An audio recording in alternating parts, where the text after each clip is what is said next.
Hello les amis, j'espère que vous allez bien, j'espère que vous êtes en forme, que vous avez passé une belle semaine, une belle journée. On se retrouve ce soir dans la tournée Spar 360 en direct, deuxième direct de la journée avec une personne incroyable, une sportive, une triathlète vraiment incroyable, magnifique parcours qui fait des Ironman, des Alpha Ironman, qui a été aussi championne de France. Elle va pouvoir nous partager tout ça, ça va être un magnifique moment. Donc soyez le bienvenu les amis. Si vous regardez un replay, mais c'est pareil, si vous avez des questions, vous pouvez les poser, c'est aussi avec grand plaisir. Donc on va être en direct avec Jeanne, que j'ai découvert via les réseaux sociaux aussi, de fil en aiguille, une personne incroyable, passionnée. Elle va pouvoir nous partager son histoire inspirante. Elle fait du sport depuis des années. Comment elle arrive au niveau de devenir professionnelle. Donc ça va être un super moment. Donc je vais voir si Jeanne est par ici en direct pour essayer de l'inviter. Alors, on est en train de se connecter. Jeanne, pour voir si ça fonctionne. Yes. Alors les amis, dites-moi si vous me voyez, si vous m'entendez. On est en train de se connecter. Ah, ça y est. Salut Bonjour. Jeanne. Salut. Salut, est-ce que tu me vois déjà? Est-ce que tu m'entends? Oui, je te vois et je t'entends. Yes. Alors attends, je vais juste un peu monter le son. Attends, je regarde, je suis en Wi-Fi, nickel. Ça va, on te voit bien, on te voit mieux que tout à l'heure quand on s'appelait. Donc Ouais, c'est super. mieux comme ça. Super. Mais écoute, Jeanne, très heureux de faire ta connaissance et merci encore une fois à Merci. toi d'avoir accepté de partager ce petit interview, ce petit live pour mettre en avant mais ton histoire, ton parcours de sportif aussi qui, je suis sûr, inspire beaucoup de personnes et l'objectif aussi, c'est de mettre ça en avant ensemble et peut-être que ça pourra aussi aider d'autres personnes. Donc, merci à J'espère. toi et félicitations encore pour ton parcours incroyable. Donc, Jeanne, tu es triathlète professionnel.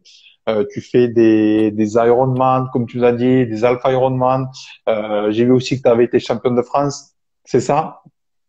Oui, j'ai été championne de France en 2020, l'année un peu fatidique pour le sport. Non, c'était une année difficile 2020 et du coup le fait de pouvoir être championne de France, c'était bien parce qu'il y avait tellement pas eu de course que Hmm. c'était vraiment top. Et Hmm, j'ai bah, aussi eu le même titre longtemps avant, en 2012. Donc, donc voilà. wow. Bah, félicitations à toi encore une fois parce que c'est pour un sportif, c'est aussi beaucoup de travail, d'investissement et on y reviendra dans ce partage ensemble. Est-ce que tu peux te présenter déjà, Jeanne, peut-être pour les personnes qui te connaissent pas encore aujourd'hui, nous dire un peu qui tu es, qu'est-ce que tu fais déjà? Alors, ben, moi, mon activité principale, c'est le triathlon. Je fais ça professionnellement depuis 2010. Après, j'en fais depuis 2006, 2005, 2006. Et j'ai commencé par la natation. Donc, toute petite, j'étais dans l'eau et j'adorais ça. Et finalement, c'est le triathlon qui a conquis mon cœur. Et à côté de ça, j'ai fait des études. J'ai un master 2 en langue étrangère appliquée. Et donc, mon autre passion, c'est ça, c'est les voyages, des cultures différentes, les langues étrangères. Et donc, j'utilise ça pour faire des traductions et aussi donner des cours particuliers. Voilà. Et je suis aussi maman d'une petite Louise qui a 4 Hmm. ans, qui va bientôt avoir 4 ans. Et donc ça, c'est vrai que ça a pas mal changé ma vie aussi. Donc voilà, je pense que c'est un peu un aperçu de qui je suis.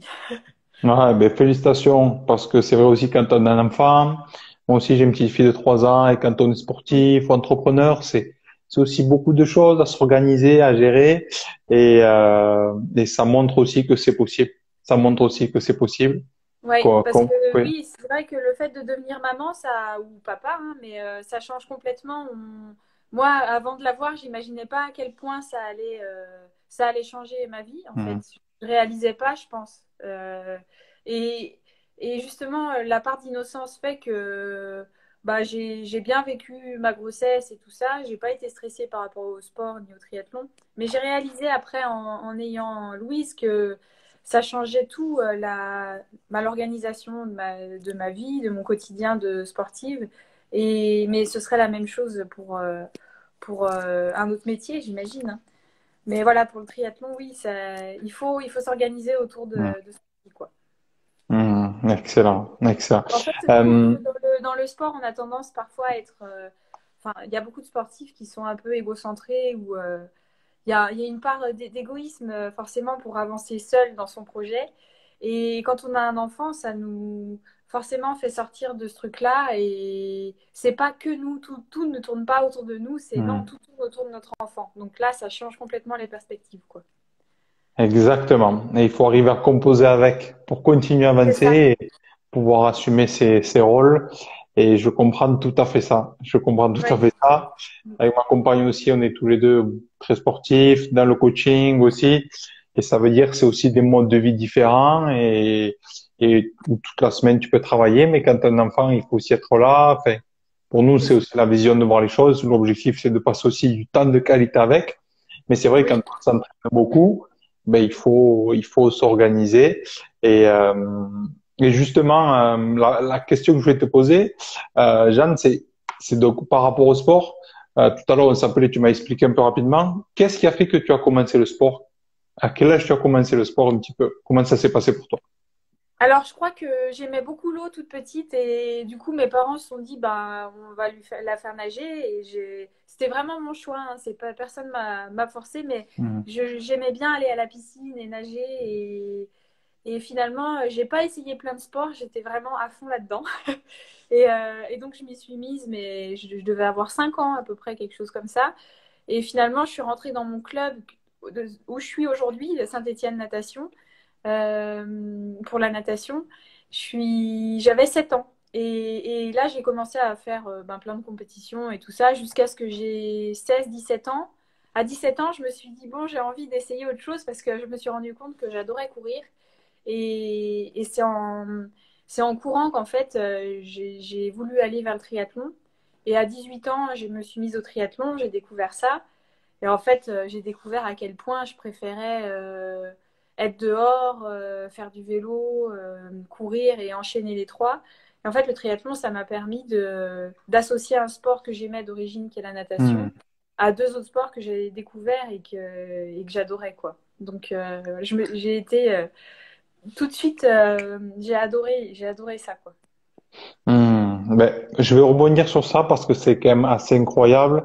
C'est vrai que pour toi et ceux qui font du triathlon, ça peut paraître normal, comme quelqu'un qui fait de la boxe ou de prendre des coups, comme quelqu'un qui fait du rugby, ça peut paraître normal de prendre des coups, ça fait partie du processus. Euh, mais c'est vrai que quand on pense à ces sports-là, natation, course, vélo, c'est des sports ingrats. C'est des sports où on sait qu'il faut passer des heures pour progresser, où Mm. c'est pas juste 30 minutes ou 40 minutes et puis non. Et, et la question peut-être qu'on t'a posée déjà ou que c'est comment on prend du plaisir dans le fait de quelque part comme se faire mal ou de s'entraîner des heures et des heures. Où est-ce que tu trouves le plaisir, toi, dans tout ça? Parce qu'il y a aussi beaucoup de sportifs qui à force, n'en peuvent plus, font des burn-out tellement que c'est Oui. trop. Et Mm. où est-ce que tu arrives? Est-ce que tu trouves le plaisir et où est-ce que tu as trouvé le plaisir dans tout ça? C'est vrai qu'il y a un côté un peu bizarre de se dire, ben, on aime faire un truc qui au final fait mal, même en natation. Je me souviens de certaines courses de compétition de natation où bah faut faire un 1500 par exemple et il y a un moment où ça brûle vraiment, c'est douloureux. Et au final, on aime ça et on a envie de recommencer. Et c'est comme un Ironman, souvent les gens arrivent au bout d'eux-mêmes sur la ligne d'un Ironman, mais déjà ils ont envie de recommencer, quoi. Donc je sais pas trop d'où ça vient ce truc-là, mais je pense que tout le monde n'a pas ça. Il y a des gens qui sont plus orientés vers le côté artistique ou voilà plein d'autres choses. Mais le sport, il y a une part un peu, je sais pas pourquoi on aime. Alors je pense qu'il y a aussi le côté un peu addictif du sport, parce qu'il y a un moment où oui, ça devient un vrai plaisir et même c'est difficile de pas en faire, quoi. Donc il y a ce côté-là aussi, je pense, qui compte beaucoup.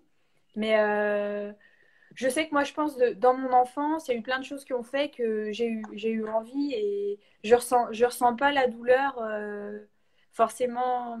euh, Peut-être que le seuil de douleur chez un athlète entraîné ou très entraîné n'est pas le même et que parfois on se rend pas compte à quel point on se fait mal et on va au-delà de ce qu'on peut, quoi.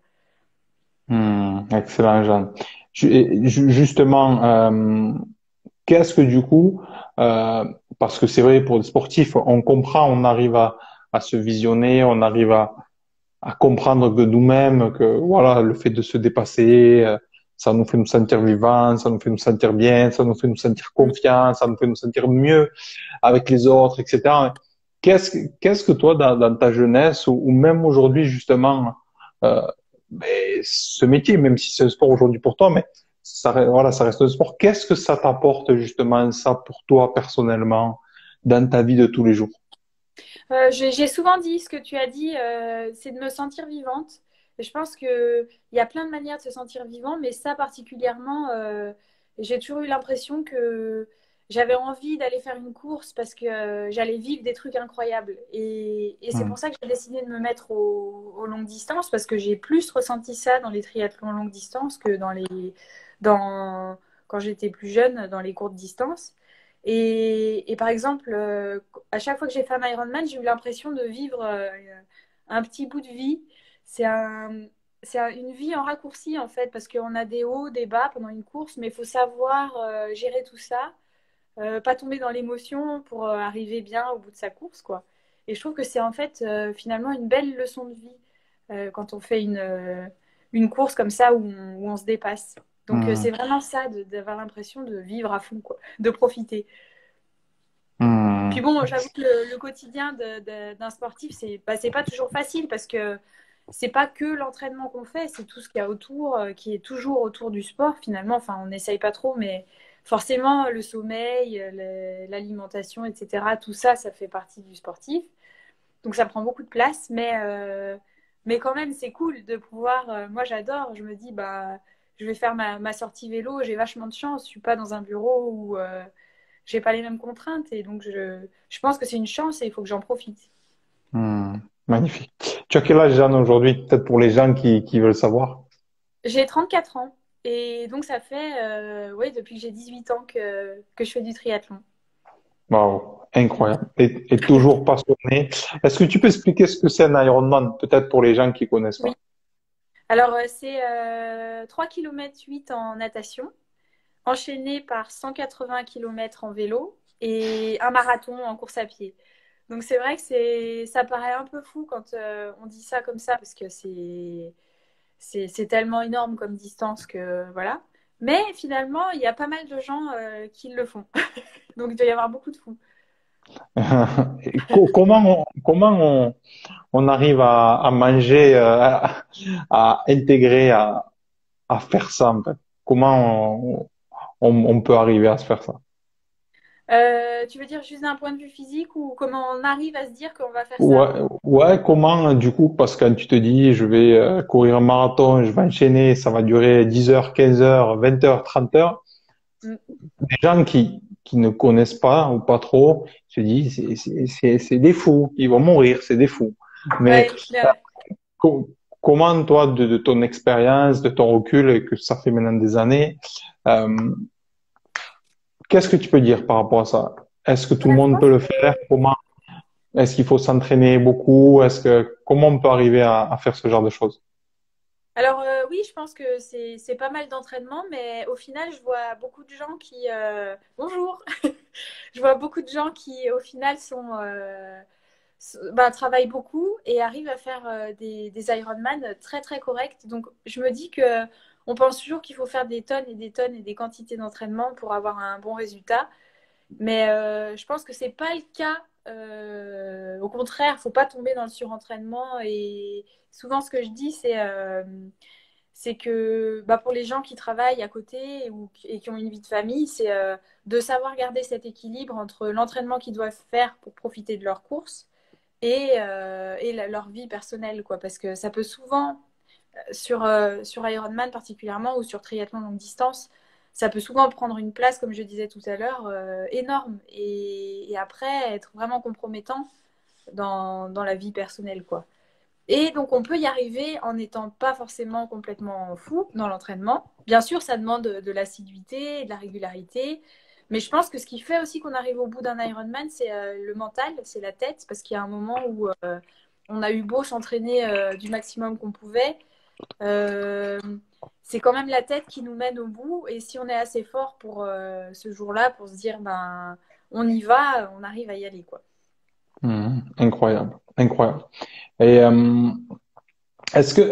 comment ça s'est passé? Parce qu'aujourd'hui, tu es triathlète professionnel, donc tu as été champion de France aussi, et c'est vrai que c'est incroyable, c'est magnifique. Euh, Comment tu en es arrivé là? Ça a été quoi un petit peu ton parcours? Est-ce qu'il y a des personnes qui t'ont repéré? Est-ce que c'est toi, tu t'es dit, ben, je vais peut-être m'investir plus pour passer un cap? Comment ça s'est passé un petit peu pour toi? Eh ben, c'est un peu spécial, moi, parce que c'est vrai que je suis arrivée, j'ai fait mon premier triathlon en 2005, je crois que c'était 2005 ou 2006. Et en fait, il y a eu tout de suite un truc, ça s'est vraiment bien passé. Et l'année qui a suivi, bah, 2006, du coup, j'ai fait les championnats de France de duathlon à Buja, des jeunes, je m'en souviens très bien. C'était une de mes premières courses. Mais c'était les championnats de France, donc, mais je savais tellement pas où je mettais les pieds. Et du coup, j'y suis allée complètement détendue, le cœur léger, et j'ai gagné. Et donc ça, c'était fou parce que bah, personne ne me connaissait. Enfin, je débarquais de je sais pas où, de nulle part. Incroyable. Et en fait, je me suis retrouvée tout de suite en équipe de France et c'est allé très vite. C'est allé même trop vite, je pense, parce que j'ai pas eu le temps d'intégrer vraiment ce qui m'arrivait.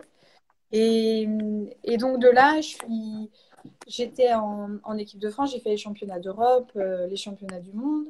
Et j'ai pu faire deuxième au championnat d'Europe junior. Ça, c'était un super souvenir un de mes meilleurs souvenirs du court de distance. C'est ça. Et, euh, et après, quand même, je me suis rendu compte, moi, que j'avais pas, selon moi, les qualités suffisantes parce que le court de distance, c'est ce qu'il y a aux Jeux Olympiques. Et je me sentais pas du tout de faire ça en fait. Je me suis dit que moi, j'étais pas faite pour ça. J'avais des qualités pour faire des efforts longs et peut-être des efforts plus difficiles à vélo. Mais ça requérait pas les mêmes qualités. Donc c'est là où en 2009, j'ai décidé de faire un longue distance. J'avais pas vraiment le droit parce que j'étais en équipe de France et ils voulaient pas que je fasse de longue distance. Mais j'ai fait un peu d'US. Euh, c'est un longue distance à l'Alpe d'Huez qui est assez connu en France, enfin, voilà, même à l'étranger, mais il est bien réputé. Et j'ai fait deuxième et je me suis dit, ben, je veux. Et j'ai adoré cette course.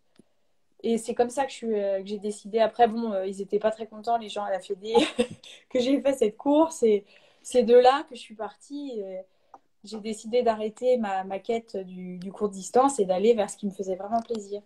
Et donc là, après, quand on arrive sur longue distance, bah, j'ai commencé à faire des courses du label Ironman. Et donc, je me suis inscrite en pro et c'est comme ça que je suis devenue professionnelle, on va dire. Mais moi, au départ, j'étais vraiment partie dans mon idée d'être. Je voulais être interprète à l'ONU ou je sais pas quoi. Et finalement, ça a complètement dévié sur être triathlète professionnel, quoi. Parce que par la force des choses, c'est venu comme ça. Incroyable, incroyable.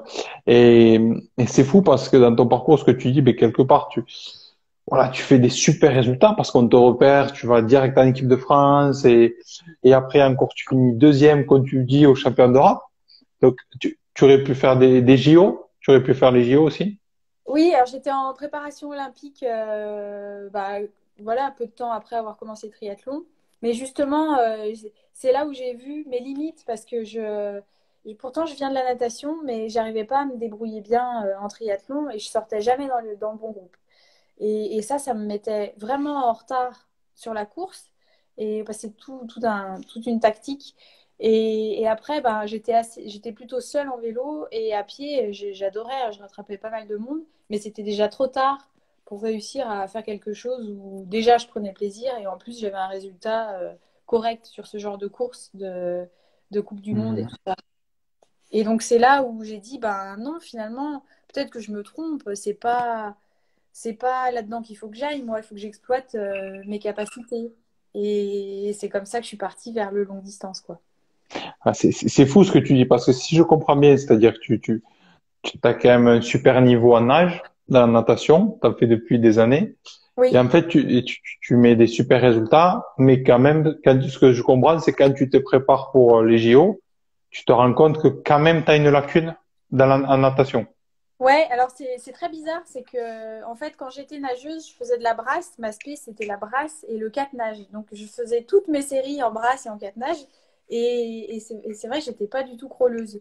Et donc je suis Hmm. passée après en triathlon où c'est tout en crawl et au final c'était pas je travaillais jamais ça. Donc et donc ça s'est trouvé être comme un c'est devenu vraiment mon point faible dans le triathlon courte distance et ça m'a vraiment handicapée pour les courses de triathlon.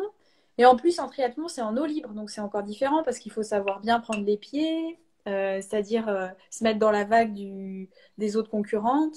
Il faut savoir bien s'orienter, bien viser les bouées et tout ça.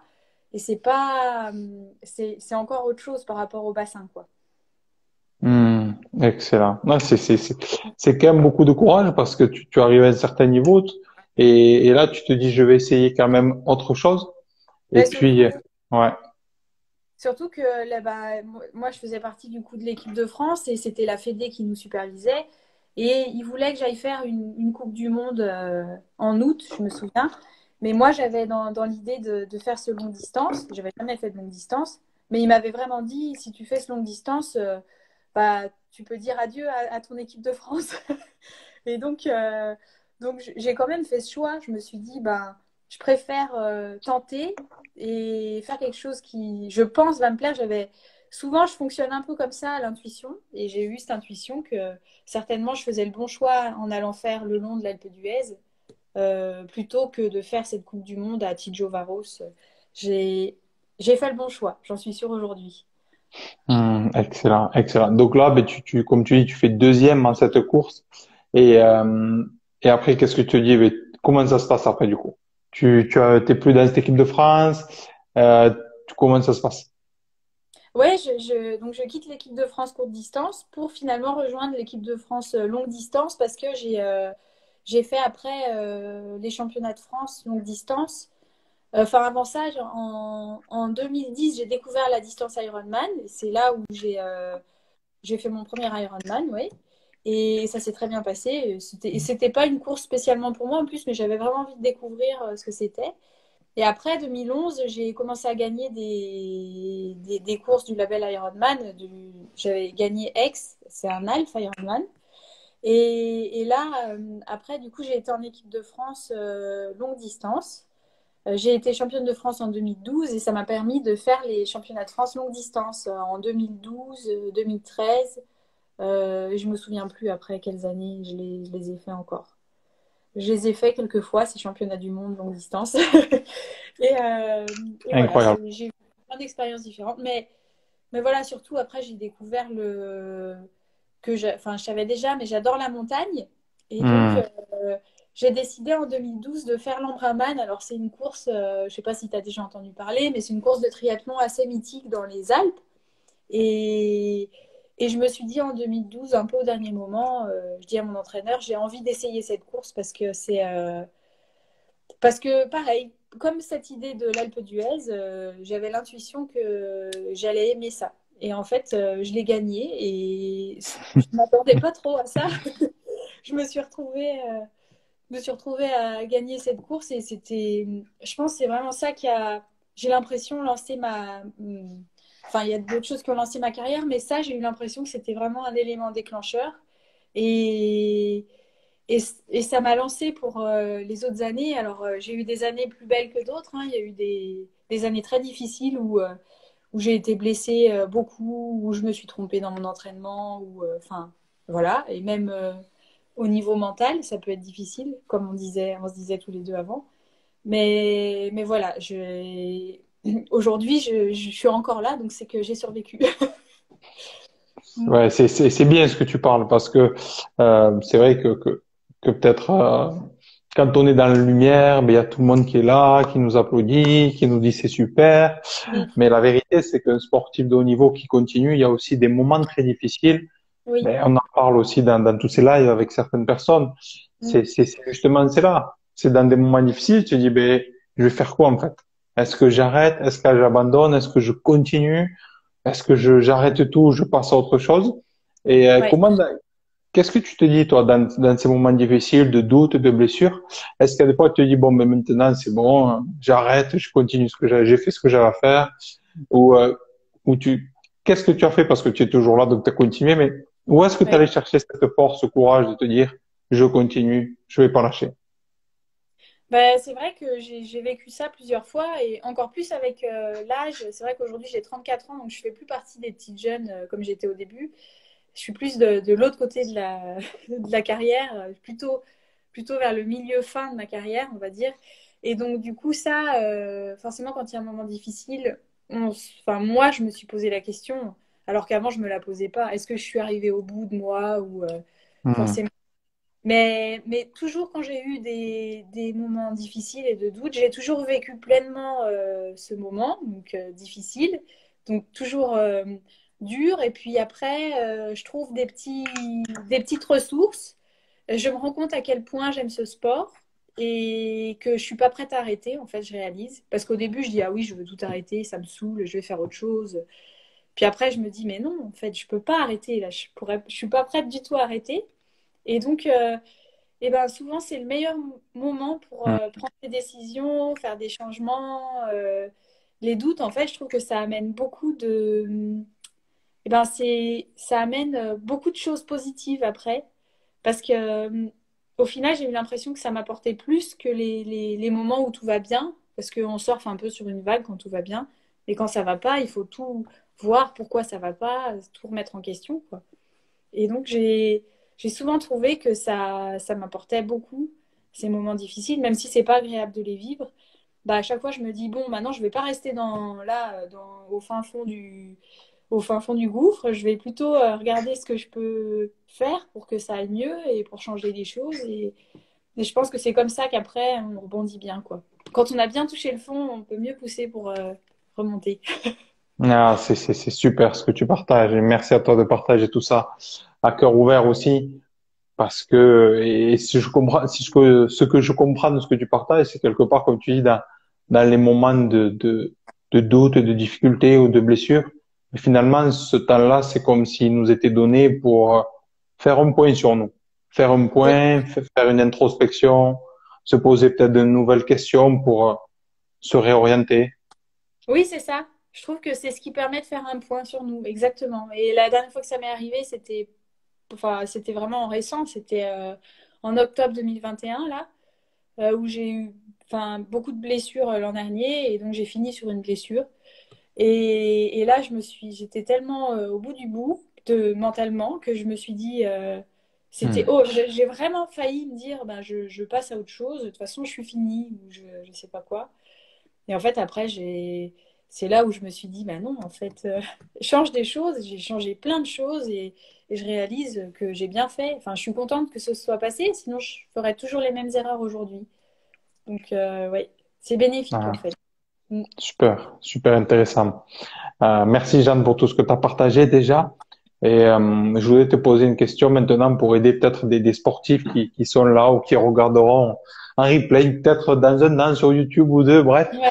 et qui, comme toi, ben, font du sport depuis des années et peut-être des jeunes sportifs qui se disent, ben, waouh, c'est ton parcours, ce que tu as fait, c'est formidable. 34 ans, tu es toujours là, toujours à fond, tu as fait des records incroyables, tu as connu les équipes de France, tu as fait champion de France, une magnifique carrière déjà.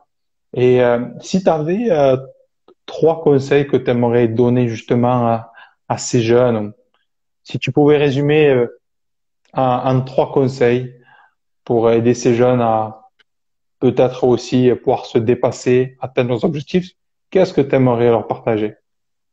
Alors, je dirais, c'est d'abord la persévérance. Voilà, comme je disais, un peu la résilience, le fait de pas lâcher au moindre petit pépin, quoi, de vraiment s'accrocher quand on pense que ça vaut le coup. Et puis, donc ça, c'est un point très important, je pense. Je dirais le plaisir de faire ce qu'on fait, parce que je trouve que quand il n'y a pas, quand il y a pas de plaisir, j'imagine qu'on peut pas. Voilà, moi, je suis pas du tout cascadeuse, je vais faire je sais pas, du canyoning, je prends aucun plaisir et je me dis, bah, j'ai pas envie de continuer. Et ben, je pense que c'est pareil. Enfin, quand on aime quelque chose, ça change tout. Il y a il y a de meilleurs résultats, on est plus équilibré, plus heureux dans sa vie. Euh, et je dirais, faut peut-être un troisième point. J'allais dire la patience, mais ça ressemble un peu à la résilience. Alors peut-être plutôt la confiance en soi ou en ses capacités. Donc tout l'aspect un peu mental du sport, parce qu'on pense toujours à s'entraîner physiquement, mais après aussi toute la partie mentale et voilà, savoir gérer un peu ses petits démons, faire confiance en tout ce qu'on a fait à l'entraînement. Et voilà, je pense que le sport aide aussi à avoir confiance en soi dans la vie. C'est aussi un bon vecteur de confiance. Magnifique. Et merci pour ces conseils que tu as partagés, Jeanne. Et je vais rebondir juste par rapport à ça. Selon toi, aujourd'hui, parce que tu as croisé, j'imagine, et tu connais beaucoup de sportifs, certains qui ont continué, d'autres qui ont peut-être arrêté, etc. Ouais. Et par rapport à toi, euh, si tu regardes d'autres sportifs que tu as pu voir dans ta vie, qu'est-ce qui à un moment donné a fait la différence selon toi pour toi? Parce que tu sais que le sport de haut niveau, là, c'est pour des sportifs de haut niveau qui ont l'envie de devenir. Ce qui fait la différence, c'est toujours des millimètres. Parce qu'à un moment donné, on devient tous pareils. On est tous assez près, on est tous à peu près pareils. Qu'est-ce qui, selon toi, quels sont les millimètres qui ont fait la différence où tu as pu gagner des courses, où tu as pu être championne, où tu as pu faire des performances? C'est quoi ces millimètres où tu as appuyé, qui t'ont permis de passer devant quelque part? Bah, je pense que c'est déjà aimer ce qu'on fait, comme je disais, parce que je vois, par exemple, je nageais avec beaucoup je nageais avec mon club de natation petite et c'est vrai que il y en a beaucoup qui ont continué, d'autres qui ont arrêté et je réalise que ceux qui ont continué c'est ceux qui aimaient vraiment ce qu'ils faisaient et c'est pas ceux qui tiraient la ligne ou qui coupaient au milieu du bassin. C'est vraiment ceux qui, je pense que quand on aime vraiment ce qu'on fait, on a juste envie de continuer après. Donc Hmm. déjà ça compte et je pense que euh, voilà, parfois, dans une course, euh, comme je disais, on a un degré de douleur ou ouais, de souffrance, en fait, je pense. Et je pense que parfois, peut-être ce qui m'a permis, je sais pas, de gagner certaines courses et aussi d'en perdre parce que ça m'est arrivé d'être dans l'autre sens où c'est moi qui m'effondre. Mais les fois où ça s'est bien passé, c'est que vraiment, mon seuil de douleur était au-dessus de ce que des autres, je pense, ou au-dessus de ce que moi j'ai déjà vécu, au-dessus de la norme, de ma norme ou de la norme. Ouais, donc je pense qu'il y a ça aussi, la perception de la douleur. Et on voit souvent, moi j'ai fait une formation en préparation mentale, et ce qui a été vu souvent, c'est que des sportifs qui ont vécu des choses difficiles, ou je crois que c'est Djokovic par exemple qui a vécu la guerre, et ben pour lui faire un match ou souffrir dans un match, c'est pas grand-chose par rapport à ce qu'il a vécu déjà. Et je pense que dans la vie, c'est ça aussi quand on a vécu peut-être des moments difficiles, personnels, ou eh ben, on a une plus grande faculté à se faire mal ou voilà, on voit ça souvent pour des gens qui perdent, qui perdent un proche ou quelque chose comme ça. Après, quand même, il y a une espèce de force qui vient et qui est surhumaine presque parce que le seuil de douleur n'est pas le même. Je pense que Hmm, c'est beaucoup. Mm. incroyable. Merci d'avoir partagé ça et je te rejoins à 200%. Et tout à l'heure, dans le premier direct aujourd'hui, justement, partager ça avec un super athlète. Et, et tu sais, moi je te disais, je fais 15 ans de rugby, mais Oui, ça peut être autre chose. Et pour rejoindre l'idée que tu dis, c'est vrai que des fois, on peut se dire justement, par exemple, un Ironman, un machin, je commence le sport, j'ai envie de le faire, mais est-ce que je pourrais ici, là, etc. Bref. Et, et au final, si on sait pourquoi on le fait vraiment dans son cœur, si vraiment on le fait pour les bonnes raisons, oui, c'est ça. si c'est des raisons qui nous dépassent, on se dépasse en fait. Tu Oui, vois? Et nous, pardon, je te laisse pas. Et tu sais, par exemple, nous au rugby, ben, c'est quand vraiment tu aimes ce sport, il y a les amis à côté, tu sais que oui, c'est un sport, tu te prépares comme si tu allais mourir quelque part. Parce que ouais, oui, c'est ça. tu vois, c'est un guerrier, c'est un ensemble, il y a un maillot, il y a une équipe, il y a quelque chose. Il y Oui, a quelque chose qui te dépasse. Et oui, quand tu te dépasses, quand il y a une cause qui te dépasse, tu finis par te dépasser.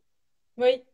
Je pense que quand on fait vraiment ça pour soi-même, pour les bonnes raisons, comme tu dis, et pas pour les autres, pas pour le regard des autres, pas pour la Hmm. gloire, pas pour tout ça, là, c'est là qu'on y arrive vraiment. Quand on se trompe et qu'on veut trop plaire ou trop faire, ou qu'on ne fait pas ce sport pour nous, bah là, ça marche pas. C'est pas nos enjeux, quoi. C'est les enjeux de quelqu'un d'autre. D'ailleurs, c'est Hmm. plus enjeu après. Yes, exactement. Ben, Jeanne, déjà, un grand merci à toi. Il y a eu plein de commentaires. Bravo, Jeanne. Il y a eu des super commentaires très gentils aussi. Merci Une, at- beaucoup, hein. une super athlète, la plus gentille que j'ai croisée. Et, et Merci à c'est, tous, ça fait super plaisir. et merci à vous, les amis, pour tous ces beaux commentaires. Et merci à toi, Jeanne, pour tout ce que tu as partagé. Deux petites questions. Après, je te laisserai tranquille. Non, il n'y a pas Euh, de souci. Aujourd'hui, donc, tu as 34 ans, tu as eu un parcours incroyable quand même, tu fais du sport depuis petit, c'est fou tout ce que tu as fait. Première question, c'est quel est aujourd'hui ton objectif? Est-ce qu'il y a un objectif qui te fait vibrer? Est-ce qu'il y a quelque chose qui te dit, j'aimerais réaliser ça, j'aimerais faire ça, avant de peut-être pas arrêter, mais je veux dire peut-être passer à un mode plus tranquille. Oui. Je voudrais revenir un peu sur ce qui m'a fait vibrer au début de ma carrière longue distance et que j'ai pas réussi à refaire depuis longtemps. C'est Embrun.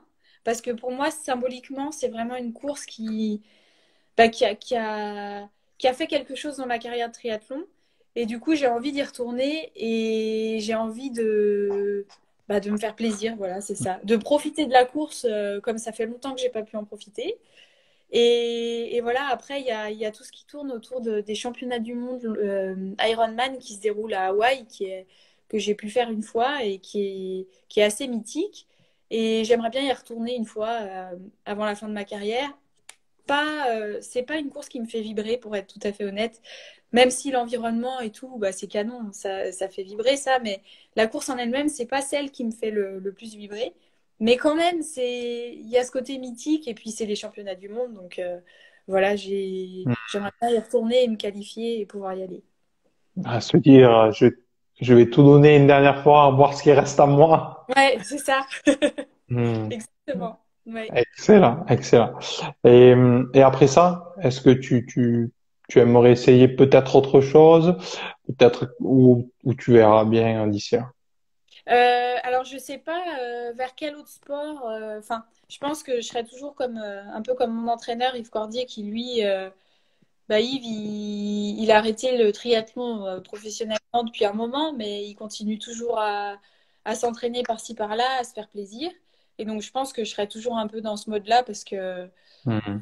j'aurais pas. J'aime trop ça, en fait, voilà, c'est ça depuis toute petite. Je pourrais pas changer ça.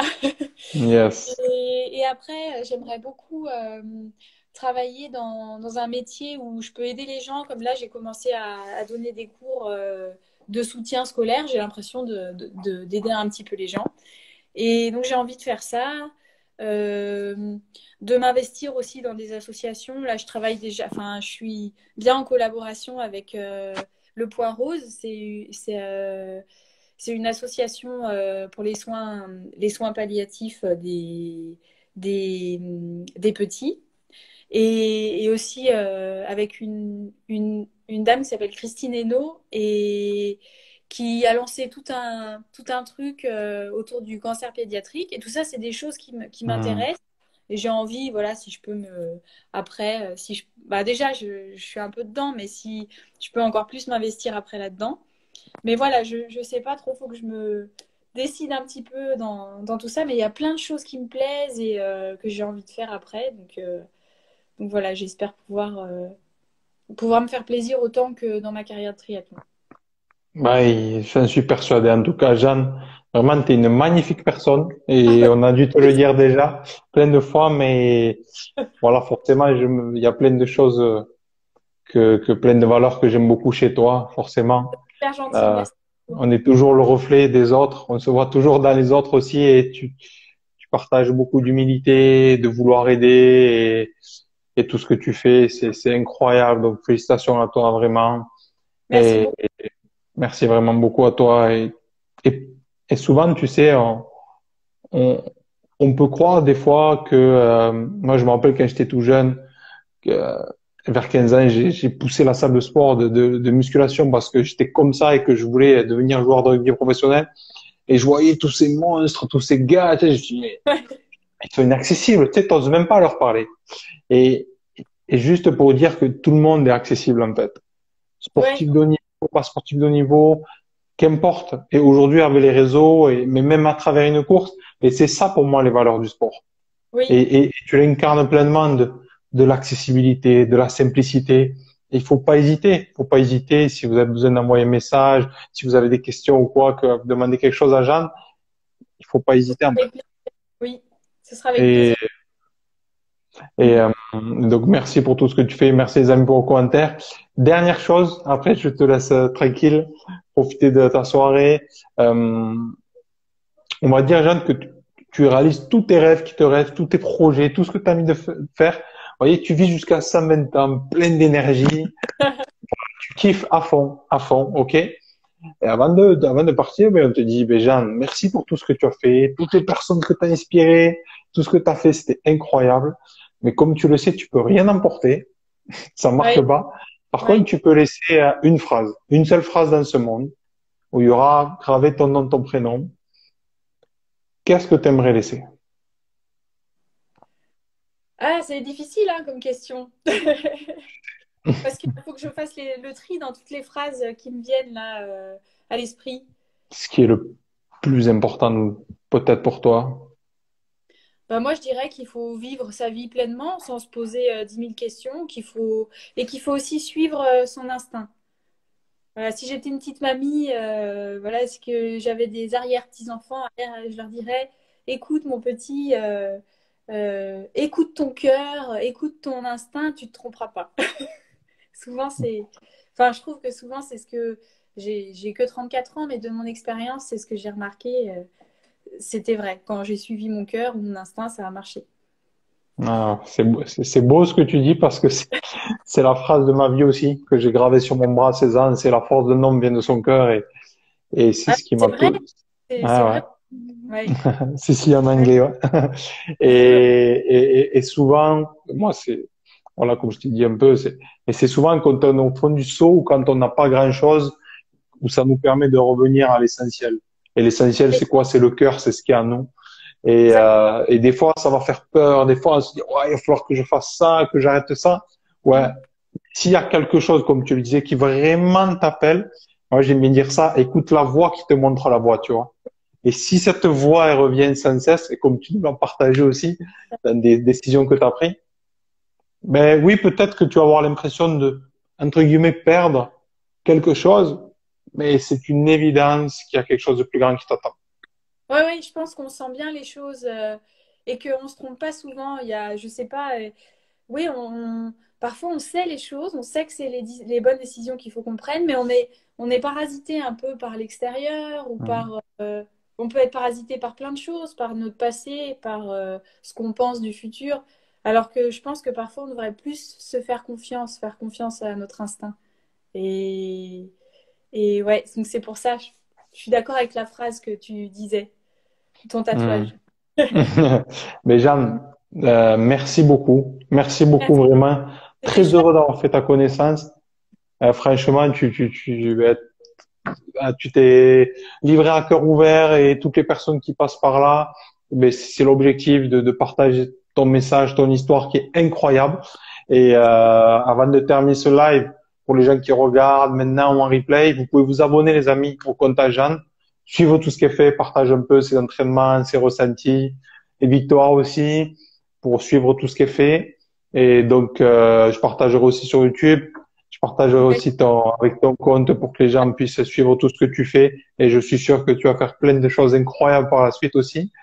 Et donc, un grand merci à toi. Et je te souhaite plein de belles choses aussi encore pour ces années où je suis sûr que tu vas t'envoyer à fond plus que jamais pour, Ouais, euh, pour relever des défis de ouf.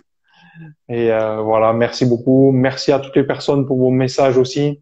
On les a pas tous lus, mais merci. Toutes les personnes merci qui sont connectées. à vous suivi, c'était super. J'ai pu lire un peu au fur et à mesure, c'est super chouette. Ben, merci beaucoup, Jean. On reste connecté dans tous les cas. Moi, je Oui, vais bien suivre tout ce que tu fais. Et puis, belle soirée. Bon week-end. En route sûr. pour les JO de Milan. Dans Ouais. 4 ans, de ski à fond. Ben, bon courage à tous les amis. Et puis, je vous souhaite une belle soirée et à très vite. Ciao, ciao, Jean. Bonne soirée à Merci tous. beaucoup. Merci À beaucoup. bientôt.